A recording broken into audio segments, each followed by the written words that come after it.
आप सभी का बहुत बहुत स्वागत है। बच्चों, जैसा आप लोग जानते हैं कि दृष्टि एसएससी परिवार ने एसएससी सीजीएल को ध्यान में रखते हुए कंप्लीटली फ्री यूट्यूब सीरीज आपके लिए शुरू की है, जिसमें आपके 4 जो मुख्य विषय हैं, जिसमें जनरल अवेयरनेस हो गया, मैथ्स, रीजनिंग, इंग्लिश हो गया, इनकी बिल्कुल फ्री क्लासेस चल रही हैं। और उसी में जो जीएस की क्लास है उसमें हमने हिस्ट्री शुरू किया था, और हिस्ट्री के अंतर्गत हमने मॉडर्न इंडियन हिस्ट्री शुरू किया था, और इसमें ऑलरेडी बहुत सारे टॉपिक्स हमने कवर किए हैं, जैसे यूरोपीय कंपनियों का आगमन, प्लासी एवं बक्सर का युद्ध, मैसूर सहायक संधि, मराठा युद्ध हो गए, वगैरह वगैरह। आज इसी कड़ी में आगे बढ़ना है हमको। हमने सिख युद्ध भी देख लिए थे, तो आज हम क्या पढ़ने वाले हैं? आज हम लोग पढ़ने वाले हैं लैंड रेवेन्यू सिस्टम्स। तो आज हम लोग इसको भी खत्म करेंगे और प्रयास करेंगे कि सामाजिक धार्मिक सुधार आंदोलन पर भी एटलीस्ट स्टार्ट कर पाए, क्योंकि समय कम बचा है, तो हमको भी एक पेस मेंटेन करना है। हमको मतलब मैं आप बच्चों के लिए कह रहा हूँ, क्योंकि आप सब इस बात को अच्छे से समझते हैं कि भाई सीजीएल अच्छे स्तर का पेपर है, और इसका आप एलिजिबिलिटी देख लीजिए भाई, ग्रेजुएट होना ज़रूरी है। तो यानी कि आपको भी कमर कस लेना है और आपको भी तैयार हो जाना है इन सीरीज में एक पेस के लिए, क्योंकि अब मैं आने वाले दिनों में आपको बहुत बेहतरीन तरीके से हिस्ट्री तो पढ़ाऊंगा, टॉपिक वाइज ये चलेगी जैसे चल रही है, लेकिन मैं आशा करता हूं कि हर बार जब मैं कोई चीज़ आपको पढ़ा रहा हूं तो आप उसको घर पे और स्ट्रॉन्ग कर रहे हो, रिवाइज कर रहे हो, नोट्स बना रहे हो, ताकि जब आप अगली क्लास में मुझसे मुलाकात कर रहे हो तब आपका वो वाला सेक्शन क्लियर होगा, तो आगे के लिए नींव बनती जाएगी। वरना होगा क्या कि अगर आपने रिवाइज नहीं किया, ध्यान नहीं दिया, आपने बस वीडियो देख के छोड़ दिया, ऐसी स्थिति में अगली क्लास में फिर आपको थोड़ा सा कनेक्ट करने में हो सकता है मुश्किलात हो। लेकिन इसलिए मैं चाह रहा हूं कि आप नोट जरूर बनाएं। चलिए, अब हम लोग आगे बढ़ेंगे। तो हम लोग क्या देखते हैं भाई, लैंड रेवेन्यू सिस्टम सबसे पहले क्या होता है। देखो, जैसे आज भारत सरकार लेती है टैक्स, और हर सरकार टैक्स जरूर लेती है, क्योंकि अगर उसको सैलरीज पे करनी है सरकारी अधिकारियों को, अगर उसे डिफेंस मेंटेन करना है देश का, तो टैक्स ऐसी ही चीजों में इस्तेमाल में लाया जाता है, या इंफ्रास्ट्रक्चर कंस्ट्रक्शन हो गया।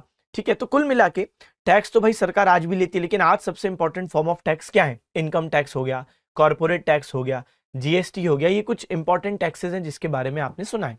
लेकिन अगर मैं आपको कहूं कि उस समय जब ब्रिटिशों का शासनकाल था, यानी मॉडर्न इंडियन हिस्ट्री की बात कर रहे हैं, तो ब्रिटिशों के लिए सबसे मेन फॉर्म ऑफ टैक्स क्या है? वो है भू राजस्व।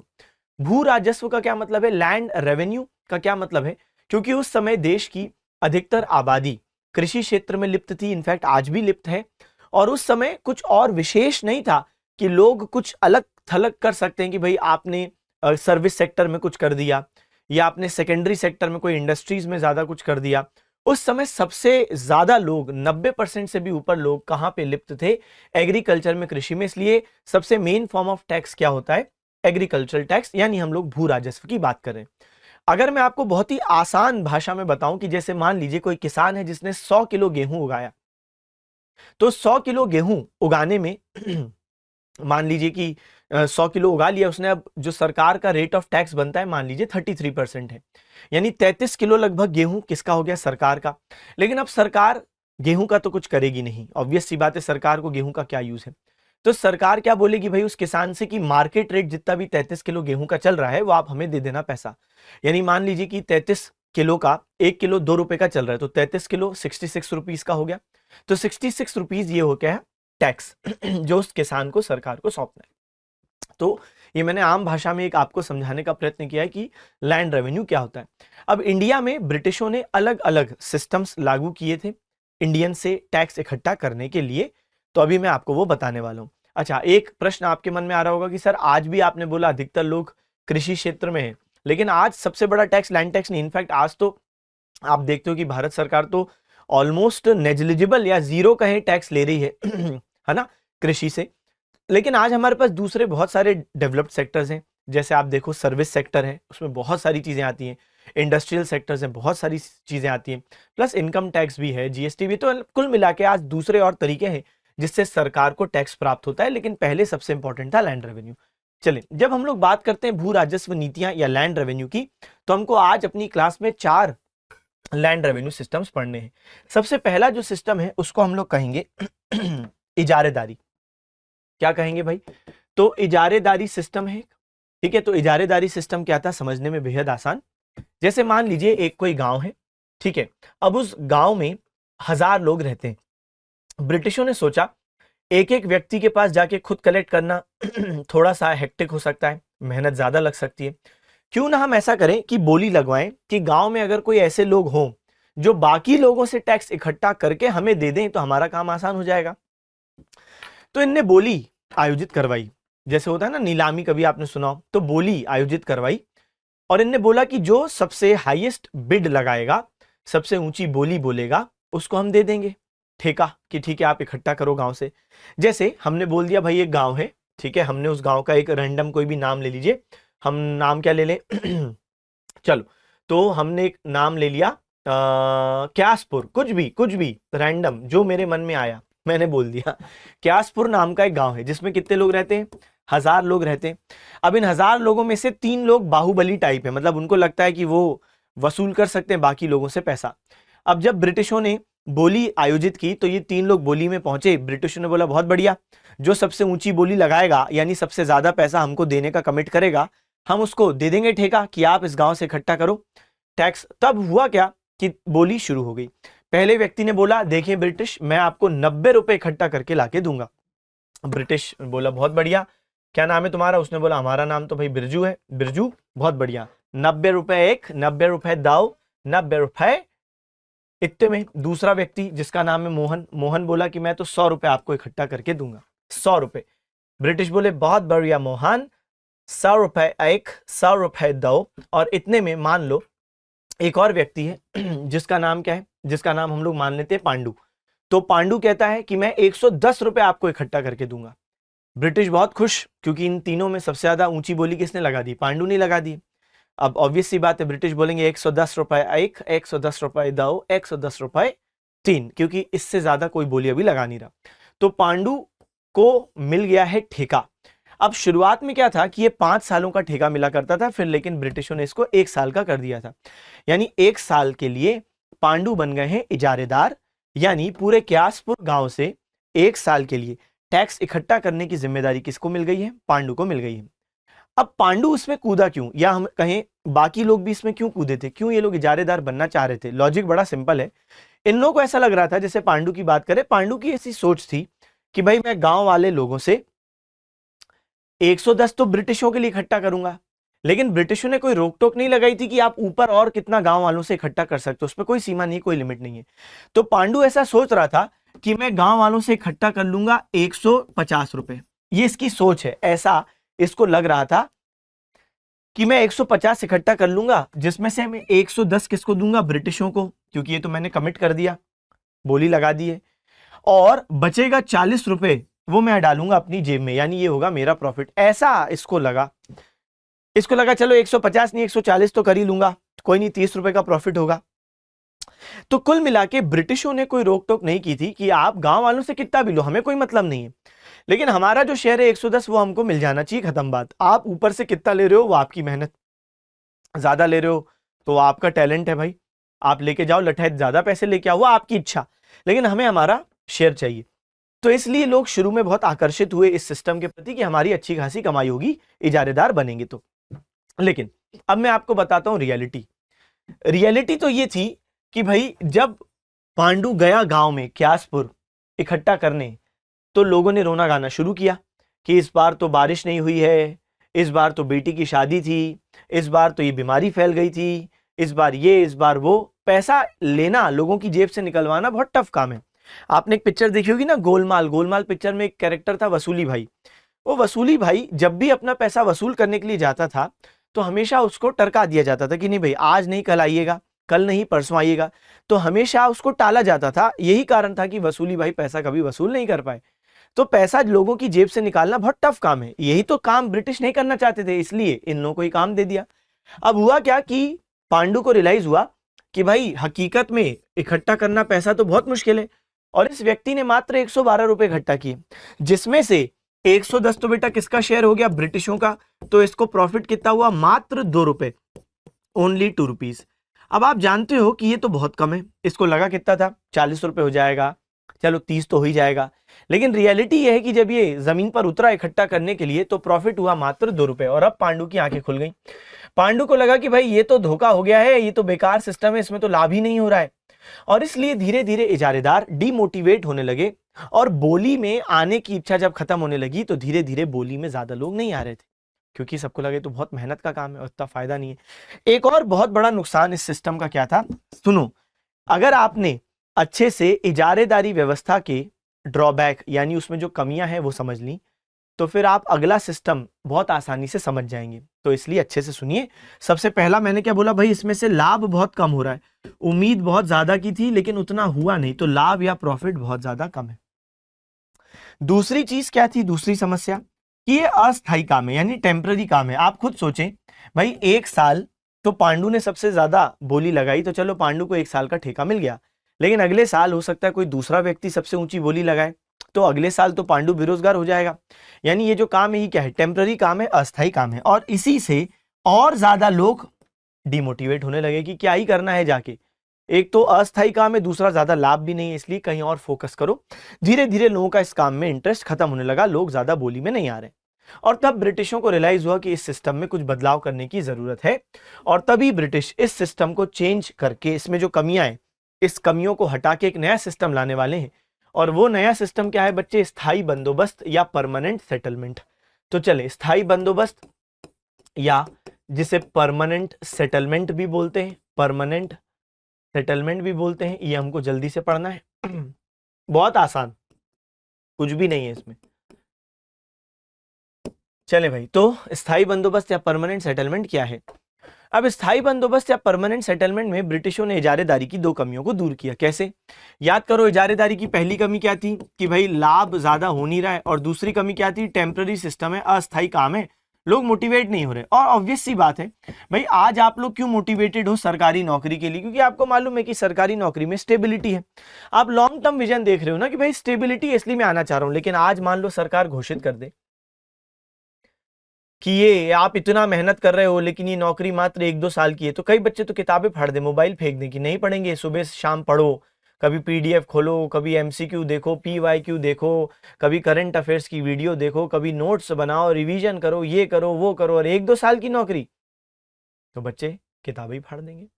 यहाँ पे वही बात है, क्यों अग्निवीर योजना का इतना ज्यादा विरोध हुआ था, क्योंकि वो कुछ ही साल की नौकरी दे रही थी ना। बस वही बात है यहाँ पे। अब देखो कैसे ब्रिटिशों ने सॉल्व की प्रॉब्लम। ब्रिटिशों ने बोला, सुनो पांडु इधर आओ। पांडु ने बोला, बताओ क्या बात है, क्यों बुला लिया आपने हमें। ब्रिटिश ने बोला, आराम से बात कीजिए, चलिए आपकी पहली समस्या क्या है। पांडु ने बोला, मेरी पहली समस्या है कि लाभ बहुत कम हो रहा है। अरे, ब्रिटिश ने बोला, कोई बात नहीं पांडु, आप गांव वालों से जितना इकट्ठा कर पाओ आप करो। ब्रिटिश तो ऐसे ही बोलेंगे। तो जैसे गांव वालों से इसने कितना इकट्ठा किया, मान लो 112, तो ब्रिटिशों ने बोला, आप हमारे लिए कितना इकट्ठा किए। पांडु ने बोला 110। और आपने ऊपर से कितना इकट्ठा किया। पांडु ने बोला 2 रुपए। ब्रिटिश ने बोला, तो आपने जितना भी ऊपर से इकट्ठा किया है वो आप अपनी जेब में रखिए, कोई दिक्कत नहीं है, लेकिन अब से हम आपको जो आपने हमारे लिए इकट्ठा किया था उसमें से भी 1/11वां हिस्सा आपको देंगे। इसका मतलब सोचो भाई, पांडु को बोला जा रहा है कि जो आपने हमारे लिए इकट्ठा किया है ब्रिटिशों के लिए, उसमें से हम आपको 1/11वां हिस्सा देंगे।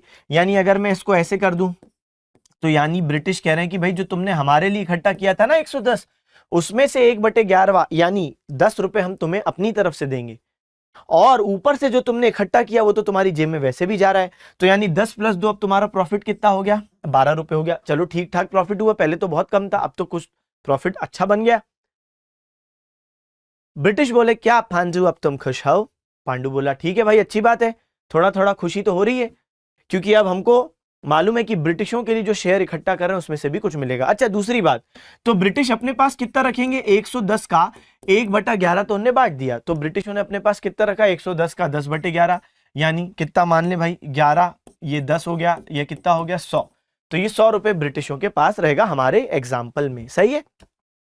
लेकिन अभी भी पांडु का मुंह लटका था। ब्रिटिश ने बोला, पांडु अब तुम्हारा क्यों मुंह लटका है। और तब पांडु बोला कि भाई आपने एक प्रॉब्लम मेरी सॉल्व कर दी, लेकिन एक प्रॉब्लम तो सॉल्व की नहीं, ये तो अस्थायी काम है, अगले साल कोई दूसरा व्यक्ति पांडु हो जाएगा, कोई दूसरा व्यक्ति सबसे ऊंची बोली लगा देगा, मेरा काम खत्म हो जाएगा, बेरोजगार हो जाऊंगा। ब्रिटिश ने बोला, पांडु थंबा, आराम से थोड़ा रुको तो। और तब ब्रिटिशों ने इसे बोला कि भाई अब से हम परमानेंट सेटलमेंट में आपको पूरे के पूरे क्यासपुर गांव का मालिक बना रहे हैं। आपको याद है क्यासपुर गांव, बिल्कुल याद है सर। तो अब पूरे क्यासपुर गांव का मालिक बना दिया गया किसको, पांडु को। अब पांडु की किस्मत चमक गई। अब ये बहुत बड़ा डेवलपमेंट है, अच्छे से समझिएगा। इससे पहले तक हमने क्या देखा था कि पांडु केवल एक कलेक्शन एजेंट है, उसका काम है गांव के बाकी लोगों से इकट्ठा करना पैसा और ब्रिटिशों को दे आना। हाँ, क्यासपुर गांव में उसकी खुद की भी जमीन थी, लेकिन बाकी जमीन के अलग अलग मालिक थे, अलग अलग छोटे छोटे किसान, और उसकी खुद की भी जमीन थी। यानी वो कोई स्पेशल बंदा नहीं था, बस एक कलेक्शन एजेंट था। लेकिन अब तो परमानेंट सेटलमेंट में उसको परमानेंट कर दिया गया है और पूरे गांव का मालिक बना दिया गया है, पूरे क्यासपुर गांव का मालिक। सोचो कितनी बड़ी बात है। पहले क्यासपुर में बस वो एक छोटा सा एक व्यक्ति था, उसके पास जमीन हुआ करती थी थोड़ी, बाकी जमीन दूसरे लोगों की थी। लेकिन अब तो बेटा पूरे क्यासपुर गांव का मालिक पांडु बना दिया गया है और रातों रात बाकी लोग क्या हो गए, किराएदार। ये बहुत मैसिव डेवलपमेंट है। तो बाकी लोगों का तो भाई जीवन उजड़ गया। जो वो मालिक थे, तो ब्रिटिशों ने उनका मालिकाना जो अधिकार है वो रद्द कर दिया। अब ओनर कौन है पूरे क्यासपुर गांव का? पांडु को बना दिया। और पांडु को बोला, सुनो पांडु, अब तुम्हें पूरे क्यासपुर गांव से इकट्ठा करना है हर साल पैसा और हमारे पास जमा करवा देना है। Oh my God. अब देखो आप, अब जब ये रातों रात पांडु मालिक बन गया है, तो बच्चे अब इसके पास पूरी छूट है कि ये किसी भी किसान को जो उसके क्षेत्र में रह रहा है, क्योंकि अब सारे किसान किराएदार हो गए, तो जिससे चाहे जितना टैक्स ले सकता है, किराया हम कहें किराया ले सकता है। क्यों? क्योंकि ये मकान मालिक हो गया ना, जमीन का मालिक हो गया, मालिक हो गया। बाकी लोग क्या हो गए, किराएदार। तो अब ये लोगों से क्या लेगा, रेंट लेगा, रेंट, किराया, और जितना चाहे ले सकता है। ब्रिटिशों की तरफ से पूरी छूट है। और जब कोई किसान नहीं दे पाएगा तो क्या होगा, तो भाई किसान को निकाल दिया जाएगा। इसको हम कहते थे बेदखली। तो ध्यान से सुनेंगे, यहां से शुरू होता है किसानों का जबरदस्त शोषण, एक्सप्लॉइटेशन। क्यों? क्योंकि आप देखो भाई, कई सारे किसान ऐसे होंगे जो बोलेंगे हम नहीं दे पाएंगे, इतना ज्यादा तुम हमसे किराया ले रहे हो। तो ये क्या बोल देगा पांडु कि आप निकल जाओ। और पांडु को सबसे बड़ा किससे सपोर्ट मिल रहा है? ब्रिटिश सेना से, ब्रिटिश पुलिस से, क्योंकि उसको मालूम है ब्रिटिश तो उसकी टीम में है ना। क्योंकि अगर आम लोग किसान मिल जाते हैं और पांडु के खिलाफ विद्रोह करते हैं, अगर जमींदार को कुछ हो जाता है तो ब्रिटिशों की व्यवस्था खराब हो जाएगी। कौन देगा फिर ब्रिटिशों को ये पूरा टैक्स? इसलिए ब्रिटिश किसका सपोर्ट करते थे? जमींदार का। यानी कई सारे किसान विद्रोह जो इंडिया में हुए, वो किसान विद्रोह सफल क्यों नहीं हो पाए? क्योंकि ब्रिटिशों का जमींदारों को सपोर्ट प्राप्त था। तो वो सारे किसान विद्रोह दबा दिए गए। तो कुल मिला के बेदखली का क्या मतलब है कि जो किसान नहीं दे पा रहा उसको जमीन से निकाल दो। अब उस टाइम पर ऐसा नहीं था कि भाई आपने अगर जमीन से आप निकल गए तो आपने बोला मैं कुछ और कर लूंगा, मैं यूट्यूब चैनल खोल लूंगा और मैं बोलूंगा हेलो दोस्तों कैसे। नहीं, ये वो जमाना नहीं चल रहा है। ये वो जमाना है, बहुत कम लिमिटेड काम हुआ करते थे और जमीन छोड़ना बहुत बुरी बात मानी जाती थी। ऐसी स्थिति में लोग हाथ जोड़ते थे पांडु के, प्लीज हमको मत निकालो। तब पांडु बोलता था मुझे कोई मतलब नहीं, मुझे पैसा चाहिए। और तब कई सारे लोग कहां जाते थे? मनी लेंडर, यानी कि साहूकार, और आम भाषा में कहें तो लाला। अब ये समस्या ये है कि ये एक और प्रकार का शोषण करने वाला वर्ग है। कौन? मनी लेंडर, साहूकार। जैसे मान लो कि कोई किसान जमींदार के अत्याचार से पीड़ित होके ये डिसाइड किया कि चलो साहूकार से मैं लोन लेके जमींदार को दे दूंगा। अब वो जाएगा मनी लेंडर के पास, बोलेगा मालिक थोड़ा पैसा दो। ये साहूकार बोलेगा ठीक है मैं तुम्हें 100 रुपए उधार तो दे रहा हूं, लेकिन तुम्हें बदले में कुछ गिरवी रखना पड़ेगा। चलो इसने सोना 1 साल गिरवी रख दिया, इसको थोड़ा पैसा मिला, इसने इस पैसा जमींदार को दे दिया। लेकिन अब अगले साल जमींदार को फिर से पैसा देना है नया, जो उसको किराया देना पड़ेगा, प्लस अगले साल साहूकार को भी तो उसका इंटरेस्ट चुकाना है जो उसने लोन लिया था पिछले साल। यानी कुल मिला के किसान की स्थिति खराब होती ही जाएगी। लोन लेने के बाद तो और फंस जाता था, क्योंकि इंटरेस्ट रेट, ब्याज दर बहुत हाई होते थे। कभी वो अपनी गाय गिरवी रख रहा है, कभी सोना गिरवी रख रहा है, कभी कुछ। तो किसान की स्थिति दयनीय होती गई, टेरेबल होती गई, और वो इन शोषणकारी वर्गों में उलझता गया। फायदा सिर्फ किसका होता गया? जमींदारों का, मनी लेंडर्स का।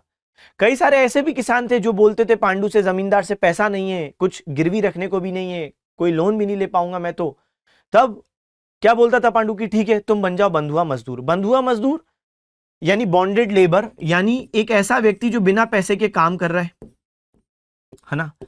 तो भाई उस पे तो इनफैक्ट कर्जा है ना पांडु का, कि पांडु ने ही उसको बोला है कि ठीक है तुम पैसा नहीं दे पा रहे तो अब तुम मेरे लिए फ्री में काम करो। तो ऐसे कई लोग होते थे जो बेचारे बेगार करते थे। बेगार समझते हैं आप? तो वही बंधुआ मजदूरी, बिना पैसे के बेगार, बेगार प्रथा।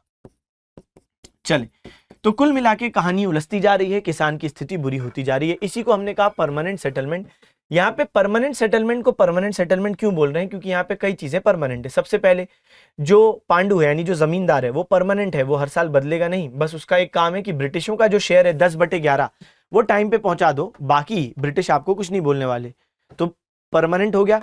दूसरा, ब्रिटिशों को जो रेवेन्यू प्राप्त होगी वो भी परमानेंट है, 10/11 उनको मिलना है इस क्षेत्र से, हर साल वो फ्लक्चुएट नहीं होगी। जैसे पहले बोली लग रही थी तो हर साल कितनी सबसे ऊंची बोली लगेगी किसी को नहीं पता है, तो हर साल फ्लक्चुएट हो रहा था वो अमाउंट जो ब्रिटिशों को मिलता था। लेकिन अब तो इसको परमानेंट सेटलमेंट इसलिए भी बोल सकते हैं ना, क्योंकि ये फ्लक्चुएट नहीं हो रहा। अब ब्रिटिशों को मालूम है एक फिक्स अमाउंट 10/11 आएगा, वो उन्होंने पहले से डिसाइड कर लिया जमींदार के साथ। अब हर साल तो कोई ऊंची बोली लगनी नहीं है, क्योंकि अब तो जमींदार फिक्स हो गया, हर साल कोई नया व्यक्ति थोड़ी ना आ रहा है। तो कुल मिला के बहुत सारी चीजें यहाँ पर परमानेंट है, इसलिए इसको स्थायी बंदोबस्त या परमानेंट सेटलमेंट बोल रहे हैं। चलिए, तो हम लोग एक बार सबसे पहले इजारेदारी प्रथा पढ़ते हैं। मुझे आशा है इजारेदारी प्रथा आपको समझ में आई, मैं एक बार आपको रिवाइज करवाता हूं। इजारेदारी प्रथा में ये होता है कि जैसे एक गांव है, वहां पे जो सबसे ऊंची बोली लगाएगा उसको मिल जाता था ठेका 1 साल का, कि आप इकट्ठा करो गांव वालों से 1 साल के लिए पैसा, और ब्रिटिशों का जो शेयर है यानी जो कि आपने बोली में बोला था वो आपको देना है, ऊपर से आप जितना इकट्ठा कर पाओ करो। लेकिन इजारेदारी में समस्या क्या थी, कमियां क्या थी, कि इसमें लाभ ज्यादा हो नहीं रहा था इजारेदार का, और ये अस्थायी काम था। तभी ब्रिटिश एक नया सिस्टम लाए, परमानेंट सेटलमेंट। अब बात कर लेते हैं थोड़ा सा फैक्चुअल डेटा। फैक्चुअल डेटा क्यों? क्योंकि एग्जाम में कई बार फैक्चुअल डेटा आता है कि इजारेदारी प्रथा कब शुरू हुई और किसने की। इजारेदारी प्रथा 1772 में शुरू हुई और इसे शुरू किया था वॉरेन हेस्टिंग्स ने। चले, तो भाई 1772 में वॉरेन हेस्टिंग्स ने इसे बंगाल में लागू किया, क्षेत्र भी महत्वपूर्ण है, ठीक है, और मुख्य उद्देश्य भू राजस्व वसूल करना था, लैंड रेवेन्यू इकट्ठा करना था। अब बंगाल में लॉन्च क्यों किया? क्योंकि उस टाइम पे ब्रिटिशों के पास बंगाली तो है। भाई याद करो, प्लासी का युद्ध 1757, बक्सर का युद्ध 1764, तो ब्रिटिशों के पास इस टाइम पर कौन से क्षेत्र पर नियंत्रण है? बंगाल, तो बंगाल पर ही तो लागू करेंगे ना। तो बंगाल पर इजारेदारी प्रथा आ गई। इसमें सबसे अधिक जो बोली लगाता था उसको भूमि ठेके पर दी जाती थी, ये बात आप जानते हैं। In this system the highest bidder was given the right to collect tax. तो ये तो बड़ा इजी हो गया, बस वॉरेन हेस्टिंग्स ने इसको शुरू किया, ये दिमाग में रखें। चलो भाई, तो इजारेदारी प्रथा की भारत में शुरुआत किसने की? जवाब दो, अभी अभी मैंने करवाया है।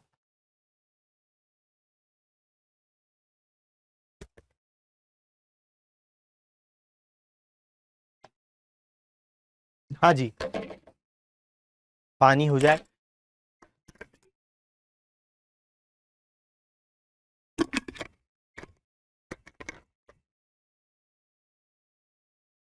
चलिए, तो भारत में शुरुआत किसने की? Warren Hastings.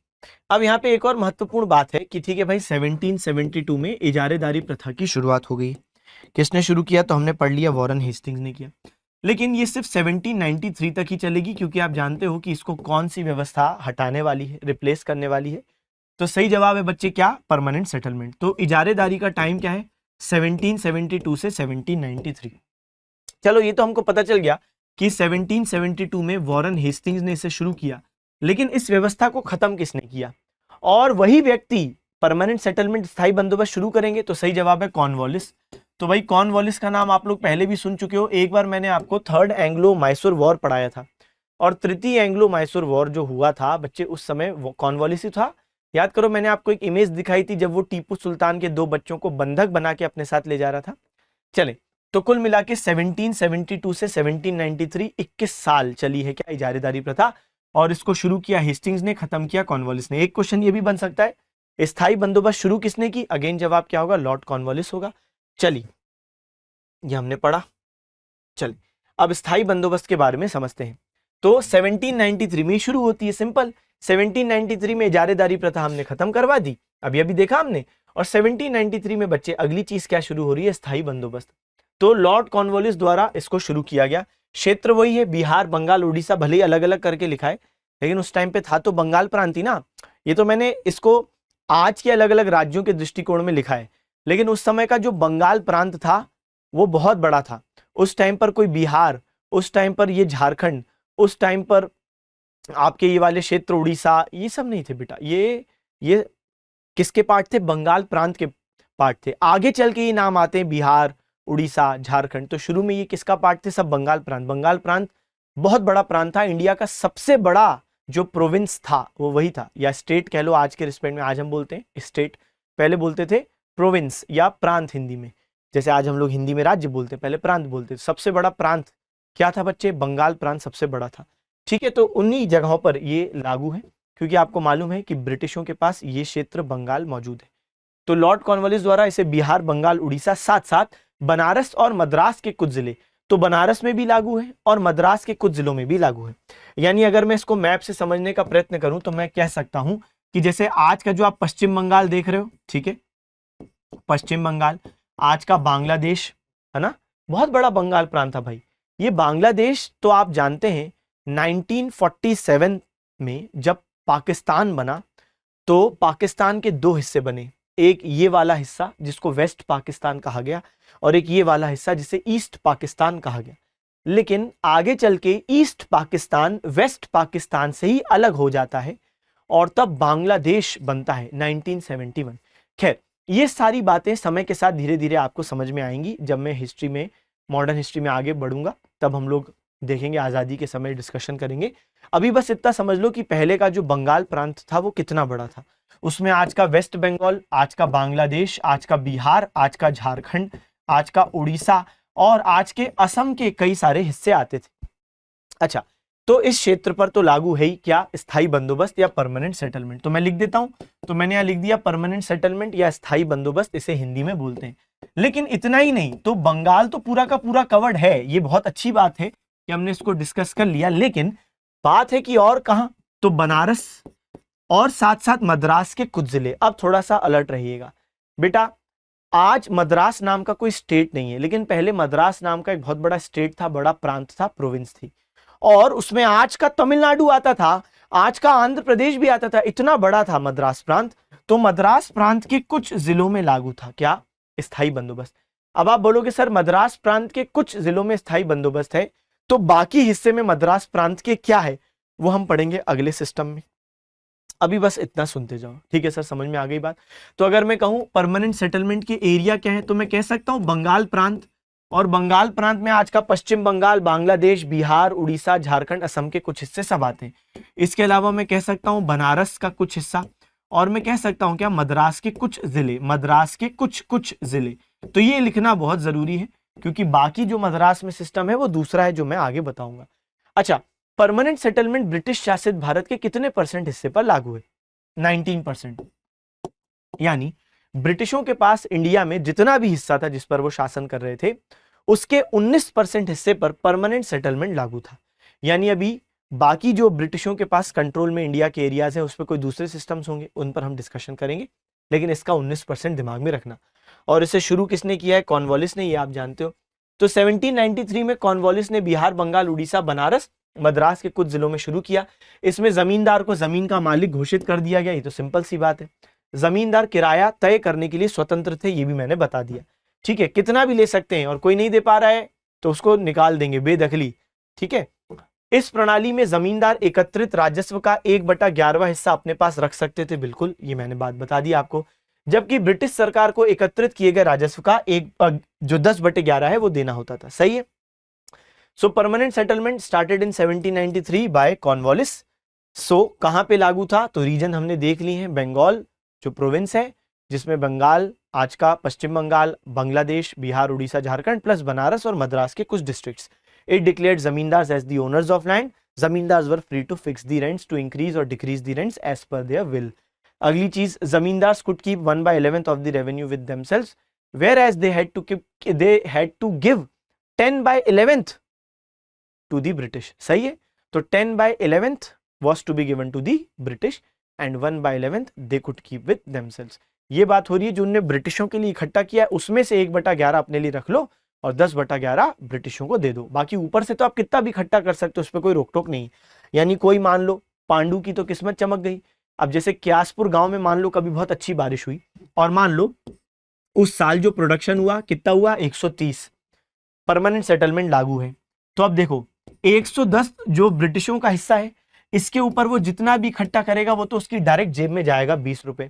लेकिन जो ब्रिटिशों का भी हिस्सा है उसमें से भी उसको 1/11 मिल रहा है, यानी 10 रुपए तो यहां से भी मिल गए, तो 10 रुपए यहां से मिल गए, 20 रुपए यहां से मिल गए, यानी 30 रुपए मिल गए, चांदी चांदी हो गई। यानी कुल मिला के कई बार ऐसा भी होता था कि भाई जमींदार के लिए बहुत अच्छा हो जा रहा है। अगर मैं परमानेंट सेटलमेंट आपको इस तरीके से एक डायग्राम के माध्यम से समझाऊं तो क्या आप इसको ऐसा समझ सकते हैं कि परमानेंट सेटलमेंट या स्थायी बंदोबस्त में एक किसान होता है, जैसे ये भुवन है, सुन मितवा तुझको क्या गम है रे, और ये किसको पैसा देगा? जमींदार ठाकुर दुर्जन सिंह, सही बात है, ये ना पांडु, तो इसको पैसा देगा, इसको हम कहेंगे क्या? किराया। और फिर ये जो जमींदार है ये उसमें से टैक्स पे करेगा, किसको? ब्रिटिशों को टैक्स पे करेगा। ये ब्रिटिश 3 गुना लगान देना पड़ेगा, सुना है बेचा तुमने? तो ये वही चीज है, स्थायी बंदोबस्त हमने डिस्कस कर लिया। चलिए, स्थायी बंदोबस्त की भारत में शुरुआत की है किसने? बताओ, जवाब दो। अब हमने अच्छे से पढ़ लिया। हाँ भाई, स्थायी बंदोबस्त की भारत में शुरुआत किसने की है? Permanent settlement has been started by, तो सही जवाब क्या है? कॉर्नवालिस, सही है, तो इसमें तो कोई समस्या वाली बात नहीं होगी, इनने की है। चल, अब होगा क्या? आगे के सिस्टम में अब हमको बढ़ना है। आगे की कहानी बच्चे ये है कि अब परमानेंट सेटलमेंट तो चलो बंगाल वाले क्षेत्र में लागू है, लेकिन बाकी क्षेत्रों से भी टैक्स इकट्ठा करना है। तो बाकी क्षेत्रों में जब ब्रिटिशों ने अन्य क्षेत्रों पर कब्जा करना शुरू किया, जैसे मैसूर से युद्ध लड़ा तो वहां से क्षेत्र आए, मराठों से युद्ध लड़ा वहां से क्षेत्र आए, कुल मिला के ब्रिटिशों के पास अब दक्कन भारत, दक्षिण भारत तक क्षेत्र हैं। ऐसी स्थिति में अब ब्रिटिशों को जब यहाँ पे भी टैक्स इकट्ठा करना है तो अब वो सोचने लगे कि यहाँ पे कौन सा सिस्टम लाए, क्या हम लोग परमानेंट सेटलमेंट के साथ जाएं? लेकिन परमानेंट सेटलमेंट में एक समस्या ये भी थी कि किसानों का बहुत शोषण हो रहा था, एक नए सिस्टम की भी आवश्यकता लगी। तो अब कुल मिला के बच्चे एक नया सिस्टम आएगा जिसका नाम है रैयतवाड़ी। क्या नाम है? रैयतवाड़ी, रैयतवाड़ी सिस्टम, या इंग्लिश में इसको ऐसे लिखते हैं, रैयतवाड़ी सिस्टम। रैयत शब्द का मतलब क्या होता है? किसान। क्यों ऐसा बोल रहे हैं हम लोग? रैयतवाड़ी सिस्टम में जब रैयत मतलब किसान होता है तो ये सिस्टम का ये नाम देने का क्या लॉजिक है बेटा? क्योंकि ब्रिटिशों ने इस सिस्टम में बोला अब हम सीधे खुद कलेक्ट करेंगे, कोई बीच में बिचौलिया नहीं, कोई मिडिलमैन नहीं, कोई जमींदार नहीं, सीधे एक एक किसान से डायरेक्ट हम लोग सेटलमेंट करेंगे। इसलिए क्योंकि यहाँ पे डायरेक्ट किसान से सेटलमेंट होता है, इसलिए इसको कहते हैं रैयतवाड़ी, क्योंकि रैयत मतलब होता है किसान। समझिए, ब्रिटिशों ने यह सोचा कि जो जमींदारी व्यवस्था है उसमें असल में जमींदार बीच में मौजूद होके अच्छा खासा फायदा उठा रहा है, बहुत पैसा भी कमा रहा है।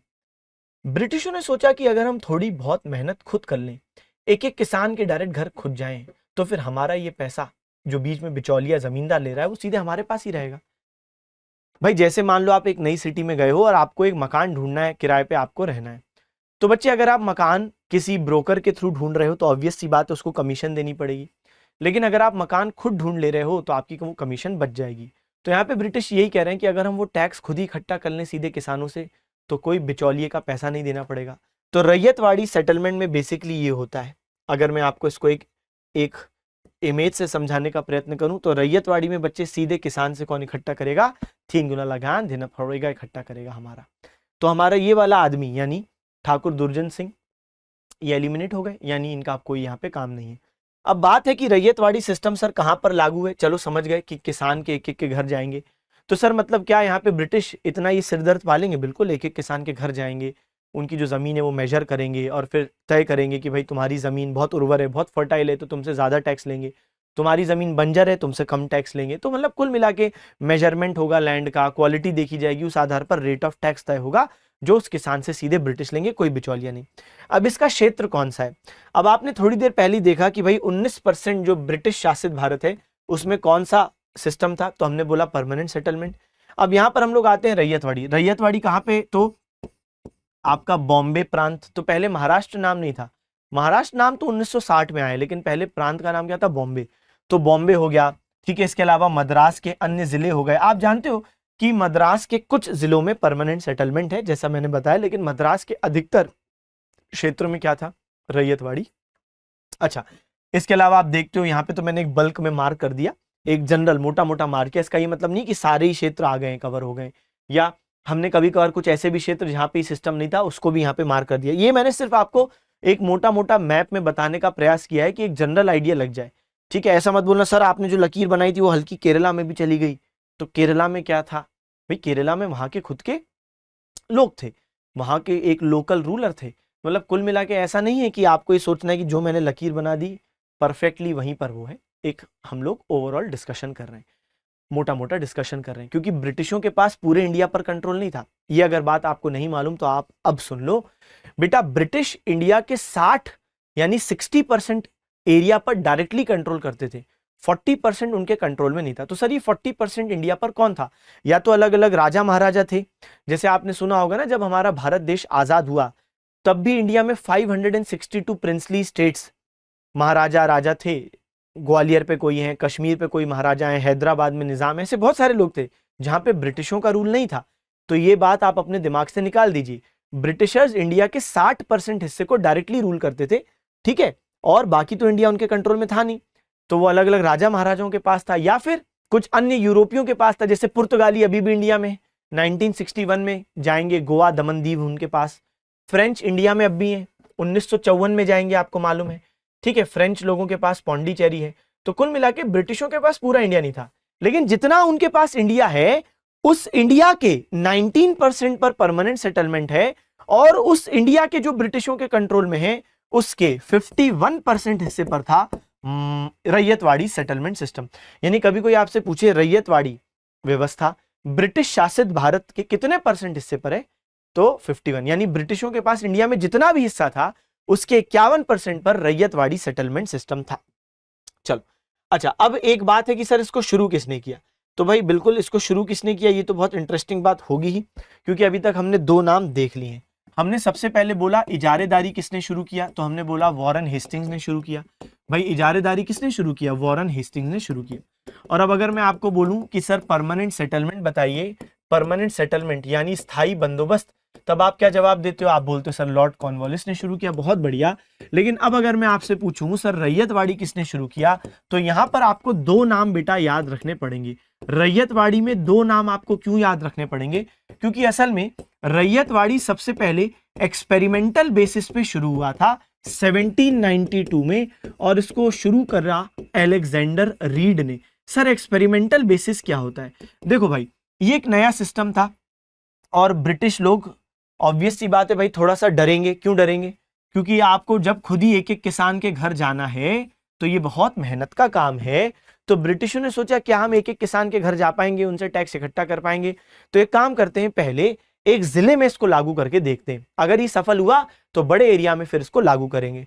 तब ब्रिटिशों ने तय किया कि एक तमिलनाडु में, आज का तमिलनाडु उस समय का तो मद्रास प्रांत है, 12 महल जिला है मद्रास प्रांत का, क्यों ना हम पहले इसमें एक एक्सपेरिमेंटल यानी प्रायोगिक दृष्टिकोणों से करके देखें। जैसे देखो, दृष्टि आईएएस के पास आज ऐसे बहुत सारे पैनल हैं, ये जिसपे मैं पढ़ा रहा हूं, लेकिन जैसे सबसे पहले किसी एक कंपनी का पैनल ट्राई किया होगा, वो पैनल अगर अच्छा काम नहीं किया होगा तो कोई दूसरा ट्राई किया होगा, फिर तीसरा ट्राई किया होगा, फिर चौथा किया होगा, और तब उनने सोचा होगा कि नहीं ये जो चौथा पैनल है ये सबसे हमको सही लगा, हमारा जो कामकाज है, तो फिर हमको इसको बल्क ऑर्डर्स में अब मंगवाना चाहिए। तो पहले व्यक्ति एक्सपेरिमेंट करेगा ना। तो यहाँ पे 12 महल जिला तमिलनाडु, वहां पे अलेक्जेंडर रीड ने इसको लागू किया एक्सपेरिमेंटल बेसिस पे, और जब सफलतापूर्वक कर पाए लागू, तब फिर 1820 में इन्होंने बोला कि अब पूरे बड़े एरिया पे लागू करते हैं। तो थॉमस मुनरो वो व्यक्ति थे जिनने 1820 में बड़े स्तर पर लागू किया। यानी यहां पर बेटा आपको कितने नाम याद रखने? दो। इससे पहले इजारेदारी में वॉरेन हेस्टिंग्स था, परमानेंट सेटलमेंट में आपको एक ही नाम याद रखना है, नाम है आपका कॉर्नवालिस। और लेकिन रैयतवाड़ी में दो नाम, प्रायोगिक दृष्टिकोण 1792 अलेक्जेंडर रीड, और फिर बड़े एरिया पे लागू किया थॉमस मुनरो 1820। चलो भाई एक बार पढ़ते हैं। रैयत का मतलब क्या होता है? सामान्य किसान से होता है, सरकार द्वारा इन्हीं किसानों के साथ जो व्यक्तिगत रूप से लगान समझौते किए जाते हैं, व्यक्तिगत रूप से, ठीक है, कि मतलब व्यक्ति टू व्यक्ति, कोई बिचौलिया नहीं, डायरेक्ट। तो इसको हम कहेंगे क्या? रैयतवाड़ी। रैयतवाड़ी कहां पे लागू है? तो मद्रास, बंबई मुख्य क्षेत्र, इसके अलावा कुर्ग, बरार, असम क्षेत्र में। ध्यान दो, यहां पे आपको कुछ एरियाज में आपको बता देता हूं, इस मैप को हम लोग नीचे ले आते हैं।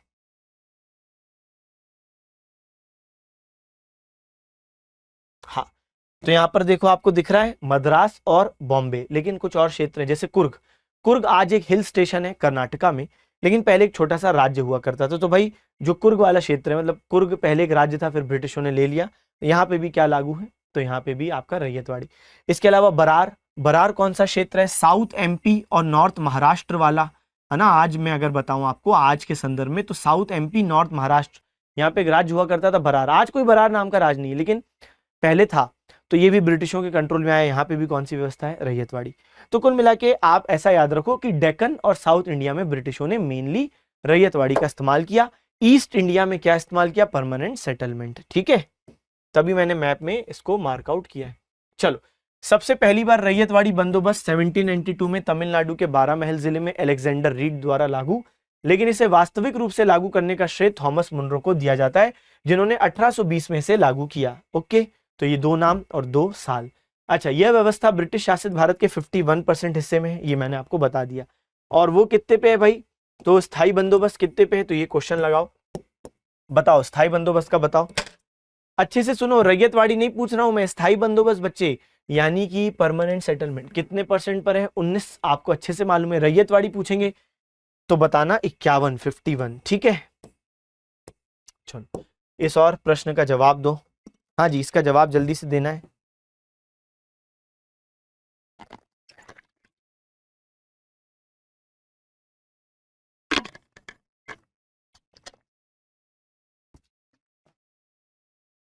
हाँ, रैयतवाड़ी व्यवस्था में ब्रिटिश निम्नलिखित में से किससे लगान वसूली किया करते थे, महालड्डू क्वेश्चन, किसान। सही है, फार्मर या पेजेंट। चले आगे बढ़े। अब अगली व्यवस्था क्या है, तो अगली व्यवस्था है भाई महालवाड़ी। लेकिन महालवाड़ी व्यवस्था करने से पहले एक बार हम लोग अपनी पुरानी व्यवस्थाओं को एक बार देखते हैं। तो सबसे पहले हमने पढ़ा इजारेदारी। इसे बेटा किसने लागू किया, तो सही जवाब आपने दिया, वॉरेन हेस्टिंग्स ने इसको लागू किया। और इसको कब लागू किया गया, 1772 में लागू किया गया। इसके बाद हम लोग आगे कहा, परमानेंट सेटलमेंट, या जिसको हमने बोला स्थायी बंदोबस्त।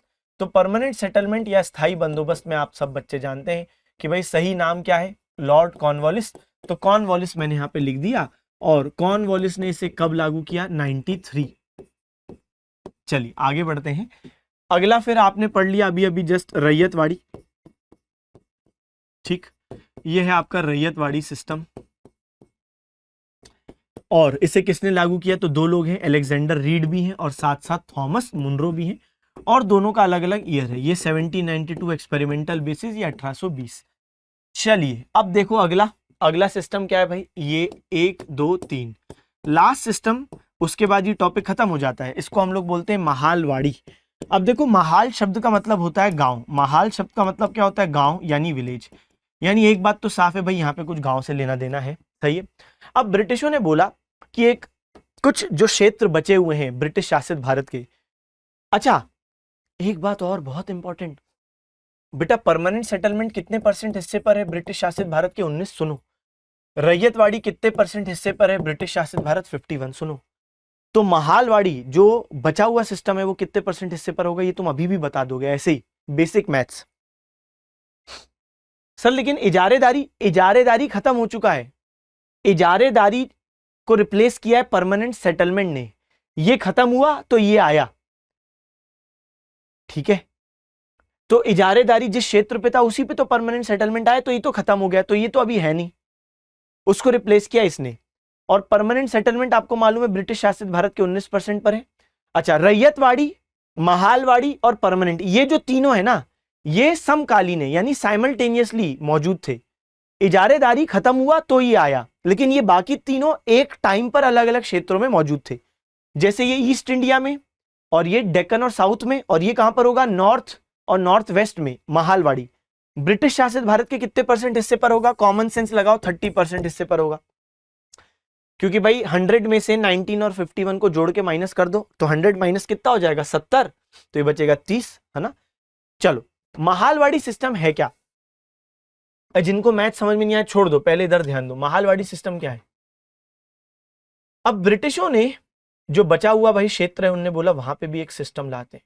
क्या सिस्टम लाए, तो ब्रिटिशों ने बोला क्यों ना हम गांव का कोई भी जो हेड हो, जैसे सरपंच हो, उससे डील कर लें कि उसको इकट्ठा करके लाके देना है टैक्स।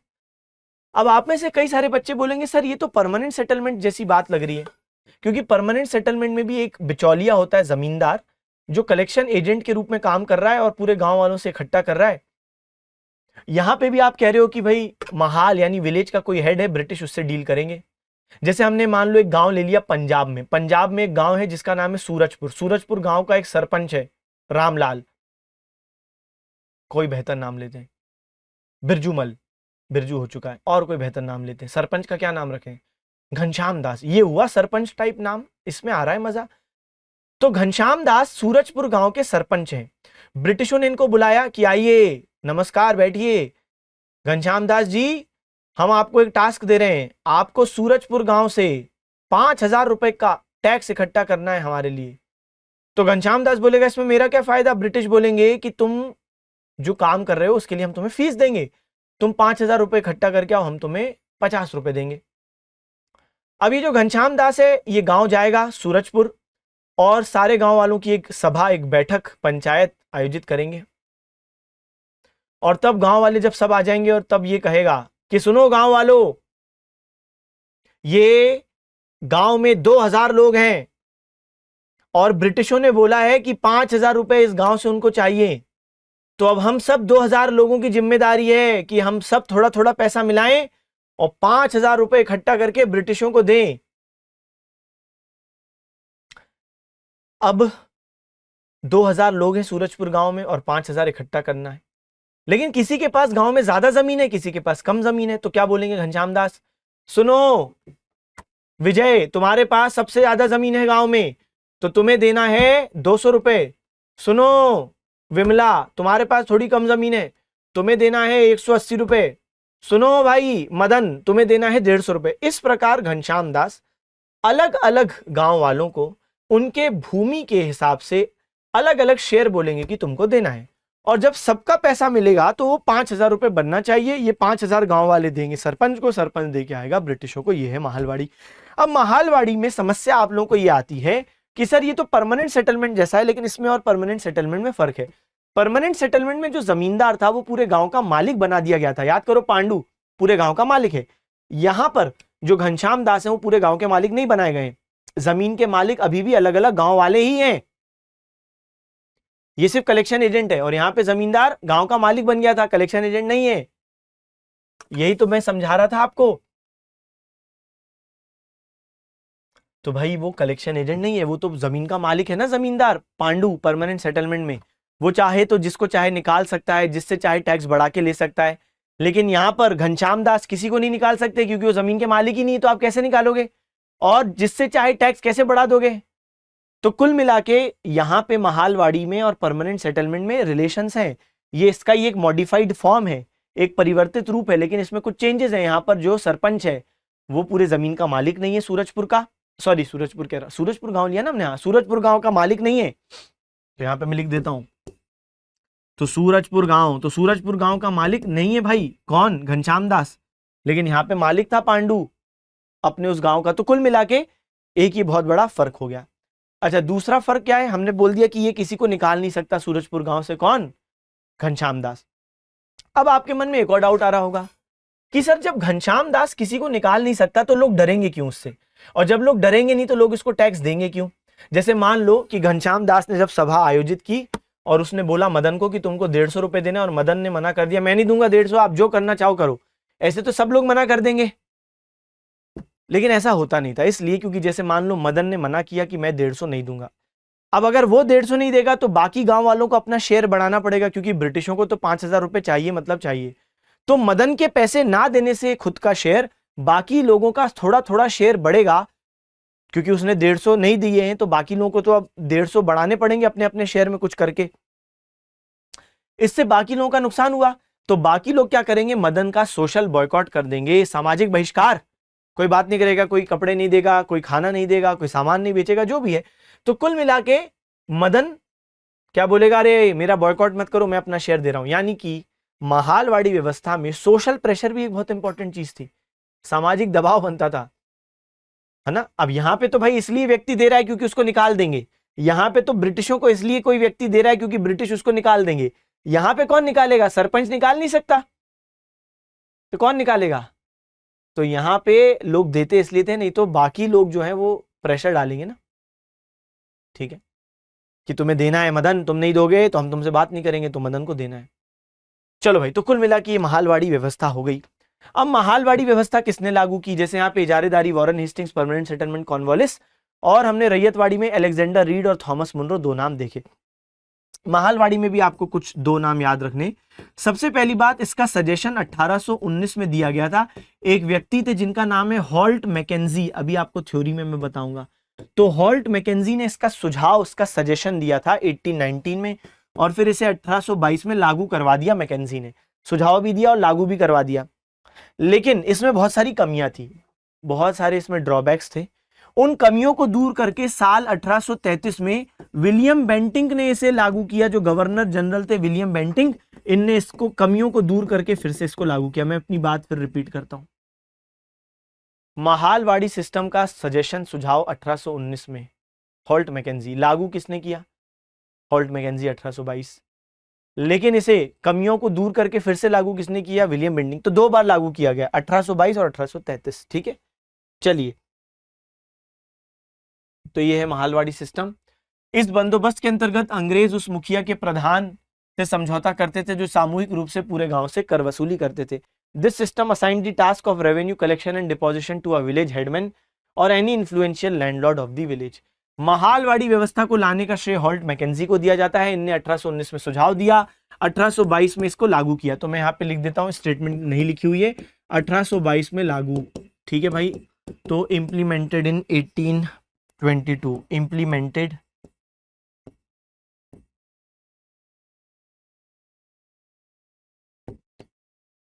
इन 1822। चलो भाई, आगे लॉर्ड विलियम बेंटिंक ने 1833 में इसमें मौजूद कमियों को दूर करके फिर पारित किया। यह व्यवस्था ब्रिटिश शासित भारत के 30% एरिया पर है।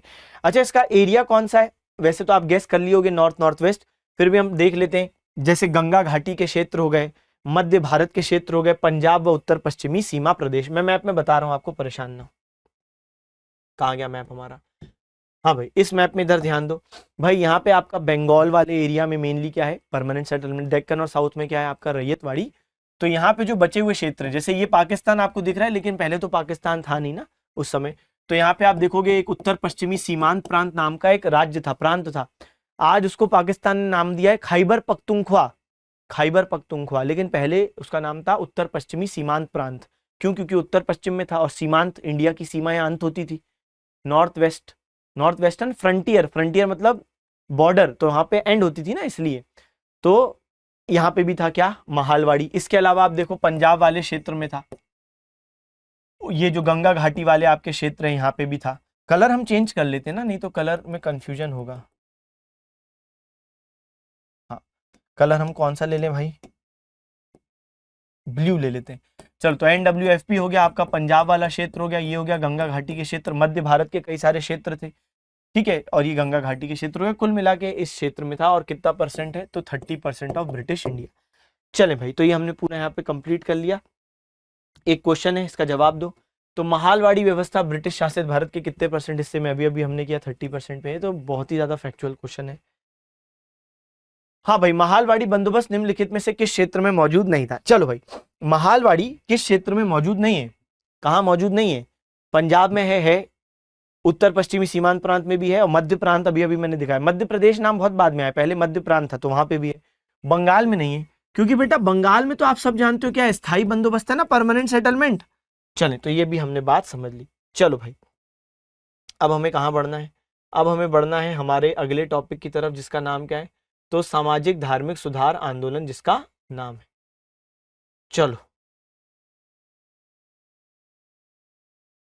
हाँ, तो समय कम है, लेकिन हम लोग थोड़ा डिस्कशन जरूर कर लेंगे।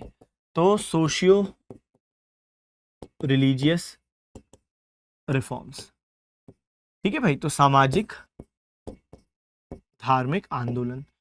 चल, तो सबसे पहली बात, आपके एग्जाम को देखते हुए मैंने क्या किया कि भाई मैं आपको यहाँ पे जो इस टॉपिक में जो बहुत ही ज्यादा महत्वपूर्ण प्रश्न है, जो बिल्कुल एक्सपेक्टेड है, और साथ साथ पास्ट में आ भी चुके हैं कुछ कुछ, तो उनका एक कंपाइलेशन मैंने आपके सामने रखा है। सामाजिक धार्मिक सुधार आंदोलन, सबसे पहले इस टॉपिक की जरूरत क्या थी? सिलेबस में नहीं, मतलब ये टॉपिक हिस्ट्री में कैसे आया? हमारे समाज में इतनी सारी कुरीतियां आज भी हैं, और उस समय जब ब्रिटिशों का शासन चल रहा था 1757 से 1947, इस समय भी भारतीय समाज में बहुत सारी बुराइयां थी। जैसे मैं आपको कुछ नाम बताता हूं, सती प्रथा, जहां पे हस्बैंड की मृत्यु के बाद पत्नी को कहा जा रहा है कि आप अब जी के क्या करेंगी, आपको भी अपने आप को इस अर्थी पर जला के मार देना चाहिए। या बाल विवाह, जहां पे छोटे छोटे बच्चों की शादी करवाई जा रही है, 8 साल 5 साल 10 साल शादी करवा दे रहे हैं, ना वो इमोशनली रेडी हैं, ना वो मानसिक रूप से रेडी हैं शादी की जिम्मेदारी के लिए, ना वो शारीरिक रूप से रेडी हैं। इसके अलावा कास्ट रिजिडिटीज, जो जातिगत कुरीतियां हैं, बहुत सारे लोगों को ये कह के कि आप निम्न जाति के हो तो उनको तालाब से पानी ना भरने देना, मंदिर में प्रवेश ना देना, सड़कों पर नहीं चलने देना, छुआछूत करना, इन सब कुरीतियों से समाज घिरा हुआ है। महिलाओं के साथ तो और भी बहुत ज्यादा कुरीतियां थी, ठीक है, वो हम समय के साथ देखेंगे। कुल मिला के इन्हीं के खिलाफ हमारे बहुत सारे आंदोलनकारियों ने विरोध किया, और ये उनकी ही आवाज उठाने का नतीजा है कि आज का जो समाज है वो उस समाज से सामाजिक रूप से बेहतर है।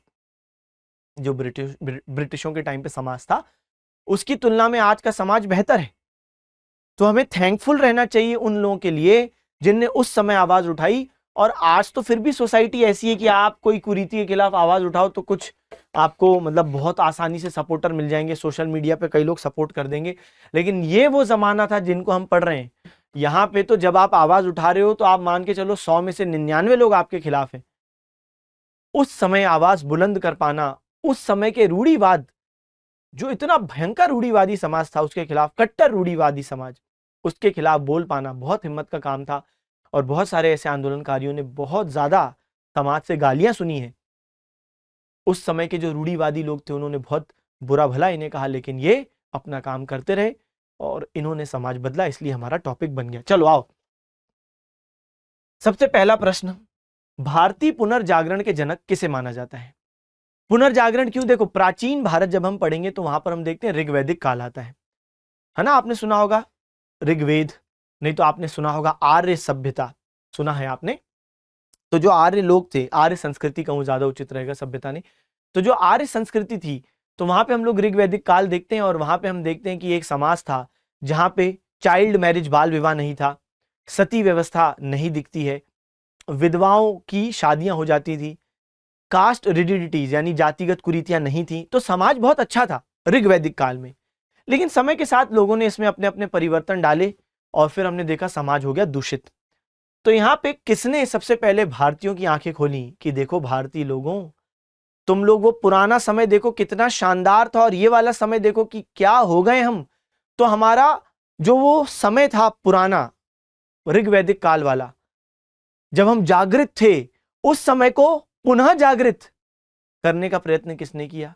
राजा राम मोहन रॉय सबसे पहले इनने काम किया। ये सबसे पहले व्यक्ति जिन्होंने भारतीयों की आंखें खोली कि आप अंधे हैं क्या, आप नहीं देख रहे कि आप जब जिंदा किसी स्त्री को जला रहे हो कितना दुख होता होगा, कितना पीड़ा होता होगा। जब जरा सी उंगली जल जाती है खाना बनाने के समय, 2-3 दिन वहीं पर ध्यान जाता है, इतना जलता है। अब आप सोचो कि कोई व्यक्ति को आप जिंदा जला रहे हो, कितनी पीड़ा की बात है। इनफैक्ट राजा राम मोहन रॉय के भाई थे, उनकी मृत्यु हो गई थी, तो उनकी जो भाभी थी राजा राम मोहन रॉय की, उनको सती करवाया गया था। तो राजा राम मोहन रॉय बहुत आहत हुए थे जब उनको इस इंसिडेंट के बारे में पता चला। उन्होंने ठान लिया था कि मैं इसको खत्म करके रहूंगा। तो सबसे पहले भारतीयों की आंख खोलने का प्रयास किया राजा राम मोहन रॉय ने, इसलिए उनको प्रथम आधुनिक सुधारवादी यानी फर्स्ट मॉडर्न रिफॉर्मिस्ट, भारतीय पुनर्जागरण का जनक, इन शब्दों से जाना जाता है। ठीक है, तो राजा राम मोहन रॉय एकदम सही जवाब है। यहाँ पे आप देख सकते हैं इनका जन्म 1772 में हुआ आज के पश्चिम बंगाल में, और इनकी जो डेथ है वो 1833 में हुई लंदन में, सॉरी लंदन नहीं, इंग्लैंड में हुई थी। एग्जैक्ट जो जगह है वो है ब्रिस्टल इंग्लैंड। ठीक है, खैर अभी ये महत्वपूर्ण नहीं है, अभी बस आप देखो 1772 से 1833 ये इनका बर्थ और डेथ ईयर है। इनने बहुत सारी चीजें की हैं। जैसे भाई हम देखते हैं कि राजा राम मोहन रॉय जी ने सबसे पहले तो आत्मीय सभा की स्थापना की 1815 में, आत्मीय सभा। फिर आगे चल के इनने वेदांत कॉलेज भी स्थापित किया 1825 में। अभी मैं सब बताऊंगा, लिख दूंगा एक जगह तो आपको याद रखने में आसानी होगी। फिर सबसे फेमस ब्रह्म सभा का गठन किया। अच्छा, आपके मन में एक सवाल आता होगा कि क्या सर राजा राम मोहन रॉय हिंदू धर्म के खिलाफ थे? नहीं, राजा राम मोहन रॉय हिंदू धर्म के कुरीतियों के खिलाफ थे। जो इविल प्रैक्टिसेस हिंदू धर्म के अंदर है उसके खिलाफ थे, हिंदू धर्म के खिलाफ नहीं थे। और इसका सबसे बड़ा एक जो प्रूफ है वो ये है कि भाई इनने वेदांत कॉलेज जो मैंने बताया स्थापित किया, जहां पे ये वेद उपनिषद उसकी शिक्षा भी देते थे वेस्टर्न एजुकेशन के साथ। तो जो साफ बताता है कि भाई अगर चिढ़ते हिंदुइज्म से तो वेदों को थोड़ी ना पढ़ाते, तो वेद की शिक्षा दे रहे हैं तो पसंद करते थे, लेकिन जो कुरीतियां हैं उसको खत्म करना चाहते थे। ठीक है, आइए अगला प्रश्न देखें। तो ये वो कुरीतियां भाई जिनके बारे में बता रहा था, बाल विवाह आप देख सकते हो। चलो, आत्मीय सभा एवं ब्रह्म सभा के संस्थापक निम्नलिखित में से कौन है? चलो, तो हम लोग बात करें राजा राम मोहन रॉय साहब की। तो इनने जो आत्मीय सभा की स्थापना की है बच्चे, वो स्थापना हुई है 1815 1815। इसके ठीक 10 साल बाद वेदांत कॉलेज की स्थापना हुई है। 10 साल बाद वेदांत कॉलेज की स्थापना हुई है 1825। और ब्रह्म सभा, तो बेटा ब्रह्म सभा की स्थापना कब हुई है? 1828। चलो फिर बात करते हैं। आत्मीय सभा 1815, वेदांत कॉलेज 1825 और ब्रह्म सभा 1828, राजा राम मोहन रॉय। अब यहां पर आपके लिए एक और महत्वपूर्ण बात यह है कि ये क्यों स्थापित कर रहे हैं, क्योंकि देखो राजा राम मोहन रॉय हो या कोई भी हो, सबको एक बात मालूम है कि हम अकेले अगर कोई चीज सोचते हैं कि ये मुझे बदलना है, तो अकेला व्यक्ति चाहे तो कुछ भी कर सकता है दुनिया में, वो सही है, लेकिन बहुत ज्यादा मेहनत है। लेकिन अगर मान लो आपके ही जैसे विचारधारा वाले और लोग आ जाएं तो फिर रिलेटिवली काम आसान हो जाता है। मैं ये बात आपको इसलिए बोल रहा हूं क्योंकि मैं बताना चाह रहा हूं, ये सभाओं या संगठनों के माध्यम से राजा राम मोहन रॉय जी ने क्या किया भाई, इनने ये किया कि बच्चे इनने लाइक माइंडेड लोग, यानी इनके ही विचारों से जो मिलते हैं लोग, वो जोड़े।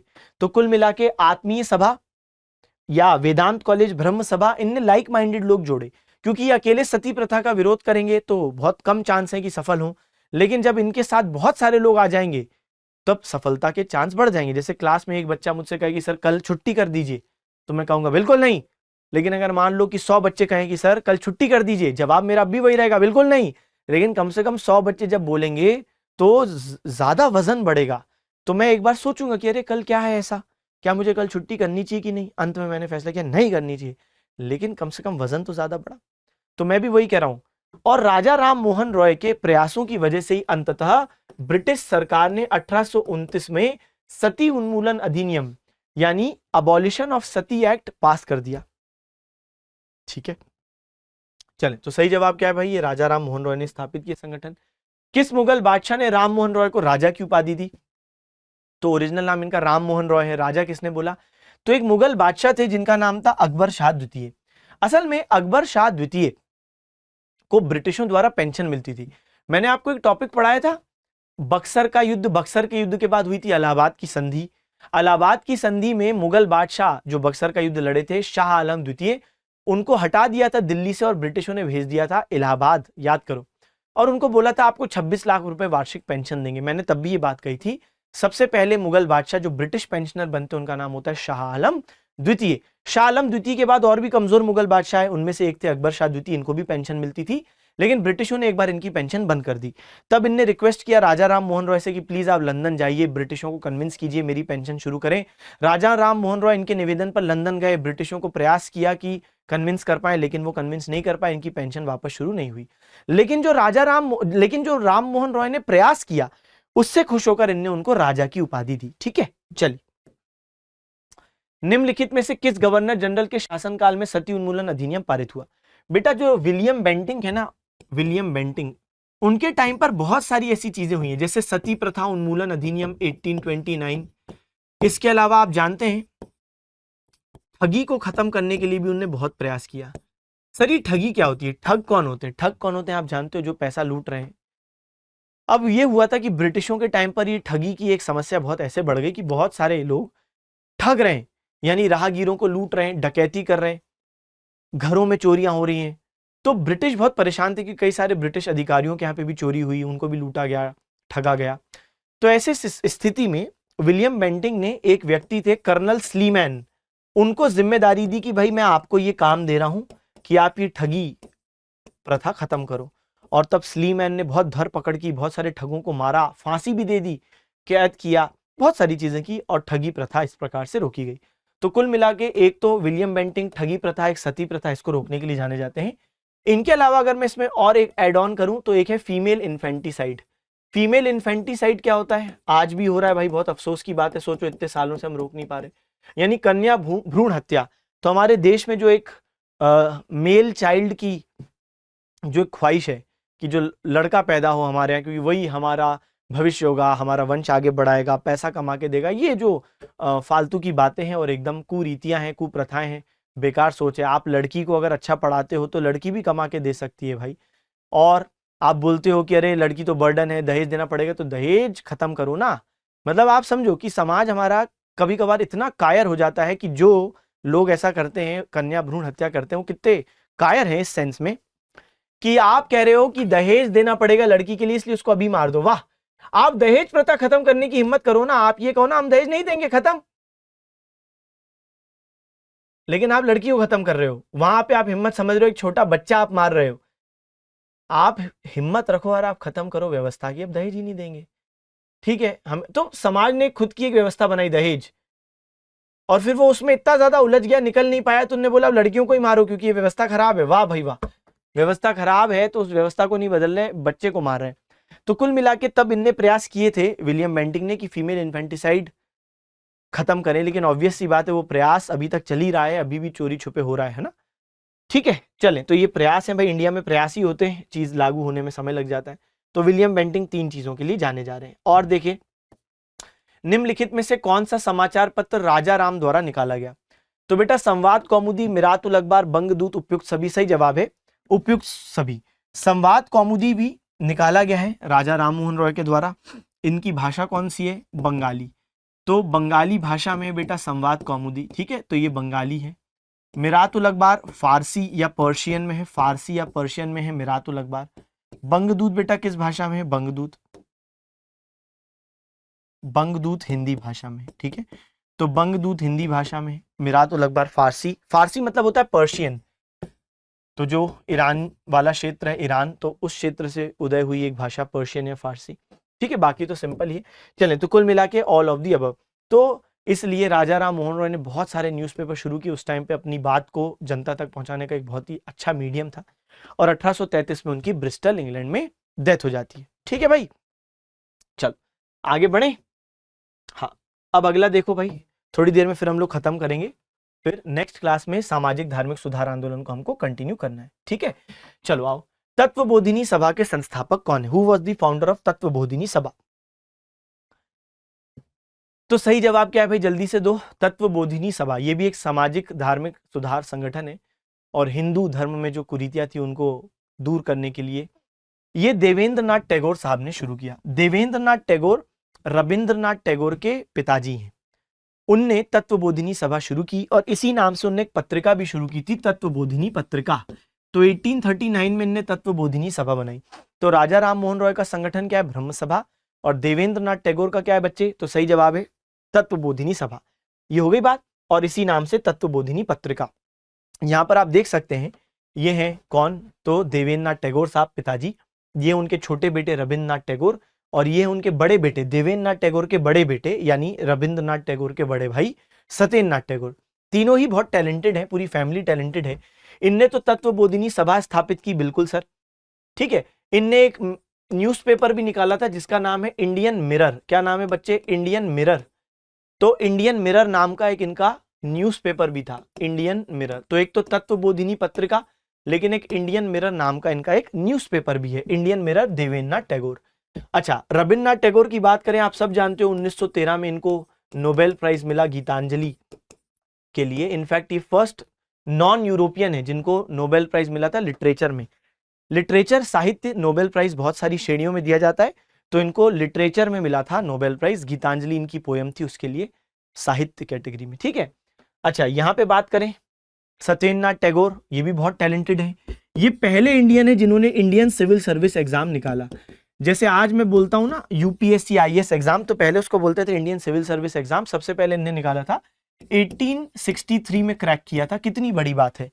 और उस टाइम पर Indian civil services exam crack करना इसलिए भी बहुत बड़ी बात थी क्योंकि बच्चे पेपर लंदन में होता था, ऑप्शनल सब्जेक्ट्स होते थे ग्रीक, लैटिन। आगे चल के तो आईसीएस एग्जाम देने की मैक्सिमम एज 19 कर दी जाती है, मैक्सिमम, नॉट मिनिमम। आप इमेजिन कर पा रहे हो मैंने क्या बोला? तो आप बच्चे जो मेरी ये क्लास अभी सुन रहे हैं, आप उस समय होते और 19 साल से ऊपर हो तो आप आईसीएस एग्जाम के लिए अब एलिजिबल नहीं हो, 19 मैक्सिमम एज है। आज आज की बात करें, आज आईएएस एग्जाम देने की मिनिमम एज 21 है कि 21 साल का होना है तब आप ये एग्जाम दे पाओगे। उस टाइम पे है मैक्सिमम एज 19।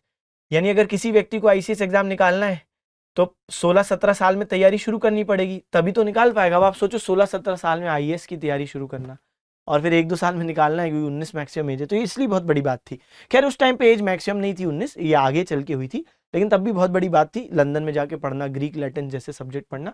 खैर, तो ये हमने पूरी बात कर ली देवेंद्रनाथ टैगोर जी के बारे में। आइए अब अगली बात क्या है, भारतीय ब्रह्म समाज के संस्थापक कौन है। देखो ये क्वेश्चन दिखने में बहुत सिंपल लग रहा होगा, आप सोच रहे होगे राजा राम मोहन रॉय कर देते हैं, एकदम गलत। सुनो, ब्रह्म समाज राजा राम मोहन रॉय ने स्थापित किया, लेकिन जब उनकी डेथ हो गई राजा राम मोहन रॉय की, तो आगे चल के देवेंद्रनाथ टैगोर इसके हेड बन गए। कौन? देवेंद्रनाथ टैगोर। अच्छा, देवेंद्रनाथ टैगोर तत्वबोधिनी सभा के भी हेड है, जो अभी अभी हमने पढ़ी, और वो ब्रह्म समाज के भी हेड बन गए। आगे चल के इसी ब्रह्म समाज से एक और व्यक्ति जुड़ते हैं, केशव चंद्र सेन। है वो केशव, लेकिन बंगाली में हम लोग क्या बोल रहे हैं उनको? केशव। क्या बोल रहे हैं? केशव। भाई बंगाली में थोड़ा एक्सेंट का ऐसा होता है ना, जैसे हम बोलते हैं रसगुल्ला, बंगाली में बोलते हैं रसगुल्ला। हम बोलते हैं मजा आ गया, बोलते हैं मौजा आ गया। हम मौजा पहनते उनको आ जा रहा है। तो कुल मिला के बात क्या हो रही है कि केशव दादा, केशव चंद्र सेन, लेकिन देवेंद्रनाथ टैगोर हेड है ब्रह्म समाज के अभी, और केशव चंद्र सेन एक आचार्य हैं, मतलब एक टीचर हैं। लेकिन केशव चंद्र सेन के जो विचार थे वो बहुत ही जबरदस्त थे। जैसे इनने बड़े स्तर पर अलग अलग धर्मों की शिक्षा को ब्रह्म सभा के बिल्डिंग के अंदर देना शुरू किया कि हम अलग अलग धर्मों की चीजें यहाँ पे बताएंगे लोगों को, जो अच्छी अच्छी बातें। लेकिन ये बात देवेंद्रनाथ टैगोर को अच्छी नहीं लग रही थी। अलग अलग जातियों को हम लोग यहाँ पर लाएंगे, लेकिन कुछ कुछ बातें देवेंद्रनाथ टैगोर को अच्छी लग रही थी। असल में देखा जाए तो देवेंद्रनाथ टैगोर में थोड़ा थोड़ा रूढ़िवाद था।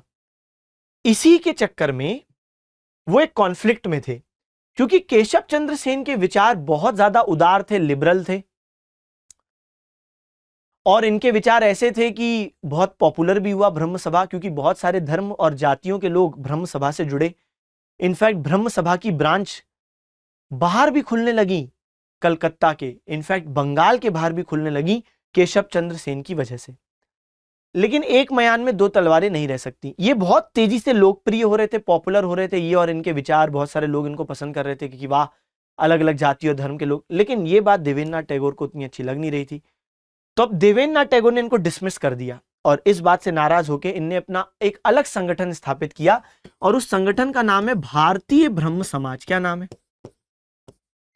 भारतीय ब्रह्म समाज। तो बेटा ध्यान से सुनेंगे, इनका समाज है ब्रह्म समाज, इनका समाज क्या है? ब्रह्म समाज ऑफ इंडिया। तो ये एक शब्द का फर्क है, लेकिन आंसर बदल गया ना। ब्रह्म समाज ऑफ इंडिया किसने स्थापित किया? केशव चंद्र सेन। और तब ये जो ओरिजिनल ब्रह्म समाज था, जब इनने अपना स्थापित कर दिया अलग, तो ये जो ओरिजिनल ब्रह्म समाज था, अब उसका नाम भी चेंज करना पड़ा, नहीं तो बहुत कंफ्यूजन हो रहा था। ये ब्रह्म समाज ऑफ इंडिया, कंफ्यूजन है। इसलिए इस पुराने ब्रह्म समाज का, यानी जो देवेंद्रनाथ टैगोर का ब्रह्म समाज है, जिसके वो हेड है, उसका नाम कर दिया गया आदि ब्रह्म समाज। तो मैं अपनी बात फिर दोहराता हूं, सबसे पहले था ब्रह्म समाज, राजा राम मोहन रॉय ने स्थापित किया, आगे चल के देवेंद्रनाथ टैगोर जुड़े, और आगे चल के केशव चंद्र सेन जुड़े। इन दोनों में जब बनी नहीं, ये अलग हो गए, इनको हटा दिया गया, तब इनने स्थापित किया भारतीय ब्रह्म समाज।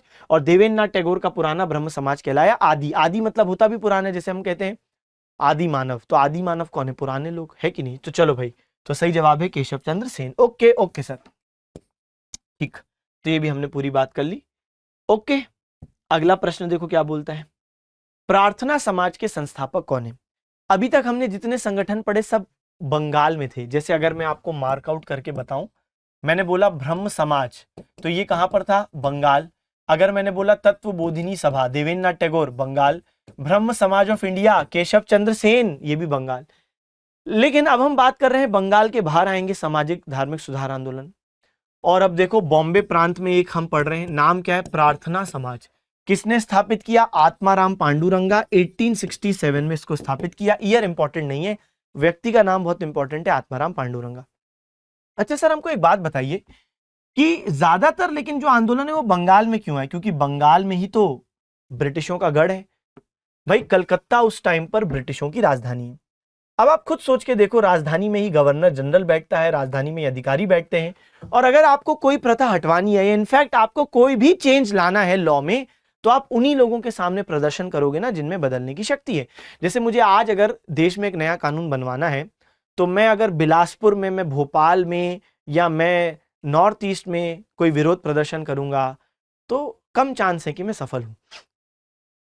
लेकिन अगर मैं दिल्ली में करूंगा, तो भाई दिल्ली में ज्यादा चांसेस हैं कि मैं मीडिया की लाइमलाइट में आऊंगा, और वहीं पे मंत्री रहते हैं, अधिकारी बहुत बड़े बड़े रहते हैं, इसलिए ज्यादा चांसेस है कि मुझे ऑब्जर्व किया जाए, नोटिस किया जाए।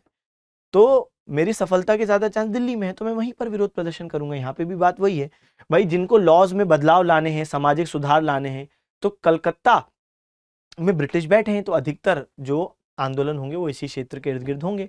जैसे विलियम बेंटिंग पर दबाव बना के राजा राम मोहन रॉय जी ने करवा लिया सती प्रथा उन्मूलन अधिनियम पारित। अगर यही राजा राम मोहन रॉय दूसरे क्षेत्र में होते तो मुश्किल होता। चले, तो यहाँ पे अब हम देख रहे हैं कि बॉम्बे प्रांत में प्रार्थना समाज 1867, आत्माराम पांडुरंगा। ये प्रार्थना समाज भी सामाजिक धार्मिक सुधार आंदोलन है, कई सारी कुरीतियों के खिलाफ इनने आवाज उठाई।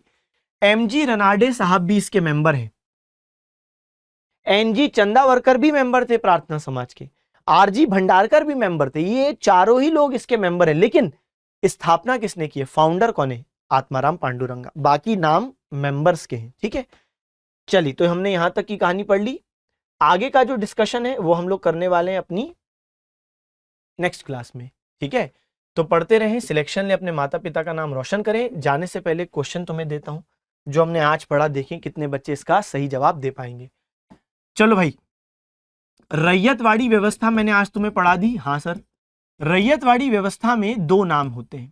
एक नाम होता है कि भाई 1792 में एक्सपेरिमेंटल बेसिस पर अलेक्जेंडर रीड नाम का व्यक्ति था जिसने इसको लागू किया था। लेकिन फिर 1820 में फुल फ्लेजेड, पूर्ण रूप से इसको लागू करने का श्रेय किसको दिया जाता है, तो बेटा 1820 में पूर्ण रूप से लागू करने का श्रेय किसे दिया जाता है, ये आपको व्यक्ति का नाम बताना है कि रैयतवाड़ी व्यवस्था को 1820 में किसने लागू किया। जो व्यक्ति था वो गवर्नर था मद्रास का, उसने लागू किया। मैंने नाम पहले ही बताया है, तो आप जरूर कमेंट सेक्शन में बताइएगा, ठीक है। चलो फिर खत्म करते हैं, ठीक है। बाकी बताइएगा क्लास कैसी लगी, और हम आपको और बेहतर कैसे पढ़ा सकते हैं ये भी बताइएगा। पढ़ते रहें, सिलेक्शन ले अपने माता पिता का नाम रोशन करें। Okay, bye bye, thank you, tata, see you again.